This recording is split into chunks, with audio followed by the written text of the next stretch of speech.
ከዚህ አንፃር ተጨማሪ ስራ ያስፈልጋል። አንዳንዱ ወንጀለኛ ይደብቃል፣ tokko shakkamaa dhoksa, tokko ammoo yoo ajajamoo jirran oolchu. Kun sirrii miti. Kuni galma keenyaan wal faallessa, fedhiidhuma keenyaan wal faallessa. Qorachaa sirreessaa deemuun barbaachisaadha. Dhimmi ajaja mana murtii hojiirra oolchuu dhabu Ministeerri Muummee Abiyyi Ahmed har'a paarlaamaa keessatti dubbatan kan irratti mul'achaa ture keessaa tokko dhimma nama siyaasaa obbo Lidatuu Ayyaaleewu. Obbo Lidatuun guyyaa har'aas mana murtii olaanaa godina Shawaa Bahaatti dhiyaatanii manni murtii irra deebiin akka gadi dhiifaman ajajeera. Oolmaa dhaddacha har'aa fi dubbii Ministeera Muummee Abiyyi Ahmed irratti abukaatoo obbo Lidatuu obbo Gammachuu Guutamaa dubbiseen ture. Obbo Lidatuu irratti irra kan ture mana murtii olaanaa godina Shawaa Bahaatti irratti waa lamaaf beellamame ture. Inni duraa ragaaleen abbaa alangaa waan dhagahamanii fi obbo Lidatuun ofirraa ittisuu qabammoo ofirraa ittisuun utuu hin barbaachisin ajajni kenna murtii argachuu qaba ka jedhu irratti manni murtii qorachee dhiyaachuuf ture. Garuu inni manni murtii sababa jechi ragaalee sagalee waraabame gara barreeffamaatti jijjiiramee hin ga'iniif qorachuu hin dandeenye kan jedhuuni kanaafuu hin qoratamne. Inni lammataa Komishiiniin Poolisii Oromiyaa obbo Lidatuu asiin dura manni murtii kun mirga wabii eegeefii jira. Kanaafuu akka gadi lakkifamanii kanas raawwachiisee akka dhiyaatudha. Inni lammaffaan immoo qajeelchi poolisii magaalaa Bishooftuu obbo Lidatuu asiin dura manni murtii ajajee gadi lakkisne maaliif gadi lakkisuu dhabe ka jedhu akka ibsuuf ture. Har'a dhaddacha irratti hoogganaan qajeelcha poolisii magaalaa Bishooftuu dhiyaatanii turu maaliif gadi lakkisuu dhabdan ka jedhu yoo ibsan ani waajjira poolisii sanitti jijjiiramee dhaquun kiyya haaraa. Kanaafuu dhimmichas keessa sirriitti hin beeku. Akka naqeenis dhimmi irreechaa waan tureef inni baay'ate. Inni biraa immoo obbo Lidatuun kan nu biratti akka hidhamanii turan nu ajaje Komishinii Poolisii Oromiyaa waan ta'eef bifa saniin nu bira jira kan jedhu manni murtii dhaddacha irrattis gadi dhiisuu dandeessamoo hin dandeessan kan jedhu gadi dhiisuu hin dandeenyu kan jedhu yaada kennanii manni murtii dhumarratti ajajni kenne dhimma kana keessa hin beekuu sababni jettanii dhiyeessitan sirrii miti kan jedhu poolisiif ibseera. Dhaddacha kana irratti dhiyaatanii dhimma isin dhiyeessitan hin fudhanne kanaafuu gadi dhiisatoo gaafa 11/2/2013 fitaanitti jechuudha. Kan hojjetan ka jiru Komishiiniin Poolisii Oromiyaatis asiin dura ajaja manni murtii kenneef maaliif raawwachuu akka dhabe ibsa akka kennu ajaja lammataaf dabarsee kanumaan galmeen isaanii gaafa 11/2/2013 beellamame jechuudha. Ganama ture beellamni kun beellama kanaan booda gara haga sa'a kanaatti gadaadhiifamanii gadaadhiifamuu ta'anii quban qabu. Walumaa galatti isin akka abukaatoo obbo Lidatuutti irra deddeebiidhaan manni murtii akka isaan gadi dhiifamanii ajajullee poolisiin kana hojiitti hiikaan jiru. Dhimmuma kana irratti har'a Ministeerri Muummee Abiyyi Ahmed paarlaamaa irratti qaamni mootummaa qaamni raawwachiistuu ajaja manni murtii kennu fudhatee hojiirra oolchuu qaba. Kama kanaanii hanqinni hin jira. Fooyyessaa deemna waan jedhu kaasaniiru. Kuni waa jijjiira jettanii yaaddu? Ani har'a actually waan Ministeerri Muummeen jiran kana nageenye garuu akkas jiranoo ta'e kuni waan gaariidha. Maaliif biyya kana keessatti sadarkaa federaalatti top ofishaaliin Ministeera Muummeedha. Kanaafuu jechi isaanii gatii qabaa ulfina qaba jennee qabdannaa.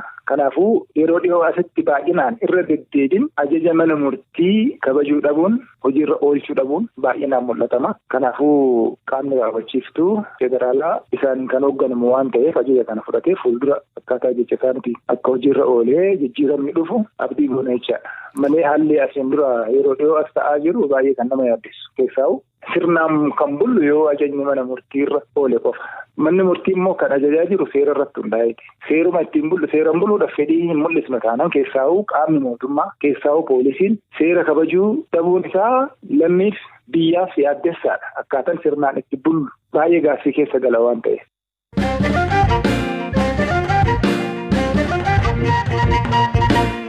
Odeessattaa nuti wayita ceenu sababa weerara COVID-19f jecha ji'oota 7 cufamanii ka turan manneen barnootaa sadarkaa 1ffaa fi 2ffaa 17,000 ol har'a eegalee barnootatti deebi'uu jedhe Ministeerri Barnootaa Itoophiyaa. Manneen barnootaa wal duraa duuba kabanaman yoo ta'u haga walakkeessa ji'a sadaasaatti hundi isaaniiyyuu hojii baruu fi barsiisuu ni eegalu jedhe ministeerichi. Kana ka'umsa godhachuun sadarkaa naannoo Oromiyaatti barnoota eegaluuf qophii taasifamaa jiru hoogganaa taanaa Biiroo Barnoota Oromiyaa obbo Efreem Tasammaa gaafadheera. Onkoloolessa 16 manneen barnootaa aanaa gandoota baadiyyaaf magaalaa aanaa fi sadarkaa aanaa gadtu jiran guutummaa Oromiyaatti gaafa 16 jalqaba. magaalaaleen immoo bulchiinsi magaalaalee akkasumas immoo godinaaleen magaalaan teessoo godinaa jechuudha. Gaafa onkololeessa 30 banuu isaanii sadaasa 15 illee kan banaman jiru. Bulchiinsa magaalaa warra naannoo Finfinnee jiran kana. Akkuma kana ta'e immoo manneen barnootaa 8 fi 12ffaan onkololeessa 16 banamu isaan bakkuma kamiyyuu kan jiran jechuudha. Kan akka Oromiyaatti annaawunsadidha. Manni barumsaa waan guutuu qabu pirootokooliin lafa taa'ee jira. Isarratti hundaa'anii jalqabu jechuudha. Wantoonni akka ulaagaatti kaa'aman isaanii ijoon maalidha? Akkuma waliigalaatti immoo wantoota sana guutuu qophiin jiru. Amma akka ulaagaa guutamuu qabutti barataan hundumtuu fuuloo yookaan immoo feesmaaskii kana uffachuu qaba, qabaachuu qaba. Isa naannoo miliyoona 20 ministeera barnootaa irraa argannee raabsamaadha kan jiru. Barataa tokkoo fi fuuloo 2 argachuu akka danda'anitti beekna. Kun ulaagaa isa tokko. Ulaagaa lammaffaan manneen barnootaa hundumaa bishaan akka argataniif hojjetamaa tureera. Almost percentaan naannoo 70tti dhiyaatanii karoora keenyaa wajjin yoo ilaallu bishaan akkasii gochuu danda'aniiru. Yoo dhibee ijoolleen haayilaandii illee qabattee dhaquu qabdi. Mana fincaanii fa'aa kana qulqullina waan wal qabatan walii gala guutuu akka qaban kilaasii tokko keessa barataa 25 maximum kan qabatu kana akka guutanii shiiftii tokkotti barataan 1,000 caaluu akka hin qabne barattoonni distaansii isaanii eeguu akka qabanii koreen dhimma kana hunda hordofu immoo bulchiinsa gandaa hooggansa mana barumsaa gambaa koree maatii jechuudha. Waldaan barsiisota bu'uuraa mana barumsa sana jiru ogeessi fayyaa naannoo jiru kanarratti akka hirmaatanii fi ulaagaan lafa taa'ee jira. Yoo kana guutan ta'e hin banne already beekanii jiru kallattiin taa'eefii jira. Gabaasa nuti qabnurraa wanti fokkisaan hin jiru jalqabuu akka danda'aniif ture. Naannoo Amaaraatti barattoonni kutaa 8ffaa fi 12ffaa har'a barnoota kan eegalan yoo ta'u kan hafan ammoo onkololeessa 16 akka eegalan biiroon barnoota naannichaa beeksiseera. Haaluma wal fakkaatuun naannoo Tigraayitti barnooti kutaa 12ffaa har'a eegaleera. Haa ta'u malee maaskiin ministeerri barnootaa federaalaa naannoleef raabsu akka isaan hin geenye hoogganaan biiroo barnoota naannichaa Dr. Gabra Masqal Kaasaa BBC'tti himaniiru. Kutaa 12ffaa ulaagaa hunda guutanii eegalanii jiru. Manneen barnootaa kutaa 12ffaa qoran 98 daree tokko keessatti barattoota 25 goonee akka eegalan taasifneerra. Haala itti barnoota eegalanis koreen pirezidaantii itti aanaa naannoo keenyaa Dr. Abrahaam Takasteen durfamu manneen barnootaa 3 daawwateera. Maaskiin ministeera barnootaa irraa nuuf hin ergamne. Haa ta'u malee maaskii dhaabbata Tigraay deebisanii ijaaruu Timiit jedhamu irraa arganneeni ka barattoonni barnoota eegalan. ማስክ ተጠቅመው ነው ትምህርት የጀመሩት ዛሬ።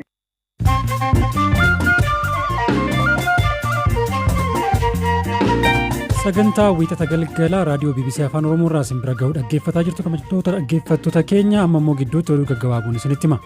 Dhalataan Eertiraa baqataa ta'uun Niwuziilaand seenee boodarras hojii qulqulleessummaan qacaramee hojjechaa ture amma paarlaamaa Niwuziilaandiif filatame. Ibraahim Omar paarlaamaa biyyattiitti filatamuun lammii Afrikaa isa jalqabaati. Ugandaan imaltoota 25 waraqaa ragaa sobaa COVID-19 irraa bilisa ta'uu isaanii agarsiisu qabatanii buufata xiyyaaraa Inteebeetti qabde. Ragaa sobaa dhiyeessuutiin akka himatamanis dubbii himaan aviyeeshinii biyyattii himaniiru. Ameerikaan ganna 70 keessatti yeroo jalqabaaf mana hidhaa federaalaa keessaa dubartii du'aan adabuuf murteessite. Dubartiin Liisaa Montgomery jedhamtu bara 2004tti dubartii biraa ulfa turte ajjeesuun garaa ishee immoo albeedhaan baqaqsuun daa'ima keessaa baaftee fudhatte. Mootummaan Jarman gamoowwan hojii uummataaf tajaajilan haalaan qilleensa akka galchanii fi tamsa'ina COVID-19 akka hir'isaniif doolaara miliyoona 400 ol ramade. Qarshiin kun yuunivarsiitii fi muuziyeemiiwwaniif kan ramadame yoo ta'u dhaabbilee dhuunfaa hin ilaallatu jedhameera. Marii araaraa Israa'eelii fi Paalestaayin gidduu jaarsummaadhaan kan jiran qondaalli Paalestaayin Saayib Arakat COVID-19 daran dhukkubsatanii hospitaala Israa'el galaniiru. Haalli isaanii baay'ee yaaddeessaa ta'us tasgabbiin yeroo ammaa oksijiinii fudhachaa jiru jedhame. Paarkii bineensotaa Chaayinaa Shaangaayitti argamutti bineensi biir jedhamu hojjetaa paarkichaa osoo daawwattoonni arganii nyaatee ajjeese. Ergasii mootummaan biyyattii eegumsa nan fooyyessaa jedheera.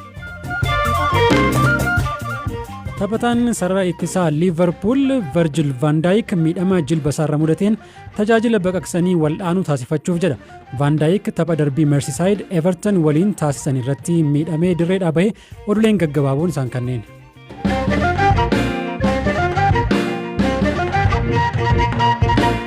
Katumuraatiin isin yoo qarshii maramee lafa taa'u karaa irratti argitan dhaqxanii waajjira poolisiitti galmeessitu moo abbaa isaa hin beeku jettanii giphii yookiin kiisii galchattu. Dargaggoo Badiruu Yaasiin qarshii 11,000 daandii irratti argate abbaatti deebiseera. Dhimma kana irratti Firaa'ol Balaay waan dabalataa isinitti himti.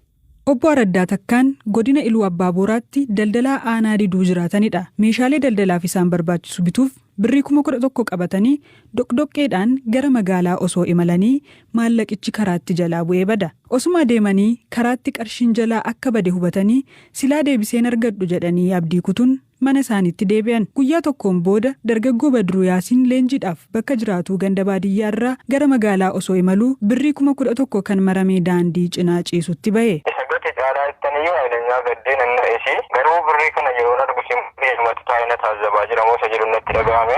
Birriin kun immoo birrii bakkee buleedha. Birrii kana yeroo inni lakkaa jedhu birrii 3,000 olii walitti qabatee walitti naama horii dibokkaa turkan sana roobaa ture. Kan lakkaa jedhee harki koo inni didee nan rorroqomee garuu birrii abbaa dhibbaa 9,500 ta'uusaa nan mirkaneeffadhe. Isaan booddee 50 qaba abbaa 10 qaba birrii 10,000 ol jechuutu natti dhaga'ame jechuudha. Sana booda dargaggoon Badiruu waajjira poolisii deemee galmeessisuun namoota guyyaa tokko dura walgahiirra oolanii yaa'aa turanitti isin keessaa namni qarshii gate yoo jiraate haa gaafatu jedhee namootatti hima. Abbaan qarshii obbo Araddaanis isaan keessaa argaman. Ergaan abbaa birrii sanaan wal argee wal dubbisnee inni isa manuu dadhabee birrii kana lafaan fuudhee dhaqee bakkan kaa'ee fuudhee yeroo itti fiduu dhugaa ta'utti amananii wama jedhan dhabanii yaa'u gammachuun naasuu waluma keessa dhufe baay'ee gammadanii hawwii guddaadhaaf hawwanii ba'anii jechuudha jedhu. Birrii 11,000 lafaa argadhee waajjira poolisiitti galcheeraa jedhee himuu kanattis namoonni isa bira jiran akkamitti birrii lafaa argatte waajjira poolisii geessita jedhanii akka raajeffatan hima. Inni garuu waan raawwatetti akka boonu dubbata.